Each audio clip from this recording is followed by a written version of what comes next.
Bagi anak perempuan, kehilangan ayah adalah musibah terbesar. Bagi anak laki-laki, kehilangan ibu adalah musibah terbesar. Ketika saya lagi kuliah di Mesir dulu, saya kehilangan ibu saya dalam musibah tsunami di Aceh. Ibu saya meninggal, kakak saya meninggal. Dan yang bikin saya sangat menyesal adalah 2 bulan sebelum tsunami, ibu saya minta saya pulang waktu itu. Tapi saya nggak pulang karena saya bilang saya mau haji dulu. Soalnya mumpung di sana, hajinya murah cuma $500, sekitar 7,5 juta naik kapal. Saya bilang nanti kalau udah selesai haji saya pulang bu gitu.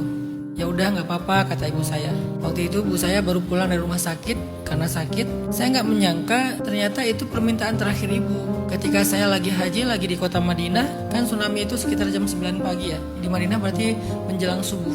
Baru besok paginya saya dapat kabar di Aceh itu ada gempa dan tsunami. Cuman nggak tahu tsunami itu apa, saya pikir banjir biasa lah gitu ya. Dan di tempat tinggal saya nggak ada cerita banjir yang gede-gede, nggak pernah. Menggenang aja nggak pernah gitu. Saya mencoba hubungi keluarga saya nggak bisa karena putus jaringan kan. 2 hari kemudian baru dapat kabar ibu saya meninggal. Disitulah saya sesek langsung nyesel senyesel-nyeselnya dan termasuk sangat marah kepada diri saya sendiri. Saya berandai-andai tadi tuh, coba kalau saya ada di rumah, mungkin ibu nggak meninggal, saya bisa bawa lari ibu ke tempat yang lebih tinggi. Nyesel banget kalau saya ada di rumah.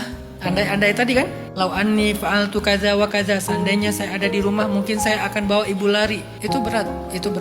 Dan gak mungkin kita mengatakan itu kebaikan secara emosional. Tapi Allah selalu punya alasan sendiri yang lebih tahu daripada kita.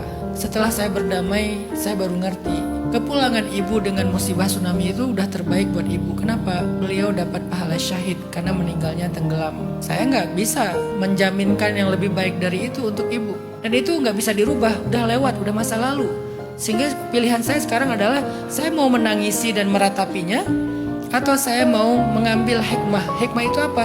Kebaikan-kebaikan apa yang saya bisa ambil? 1, hikmahnya ibu meninggal dapat pahala syahid.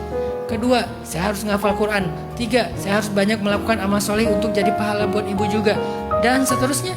Itu cara saya membahagiakan mereka. Jadi saya sekarang fokusnya, kalau saya kangen sama mereka doa, kalau saya kangen sama mereka sedekah, kalau saya kangen sama mereka beramal soleh. Itu tuh cara yang saya bisa lakukan sekarang. Pilihannya itu. Jadi saya nggak akan terjebak di dalam mempertanyakan takdir, karena itu jebakan syaitan. Seandainya, kenapa ya, saya nggak akan sampai di situ, karena qadarullah itu udah terjadi.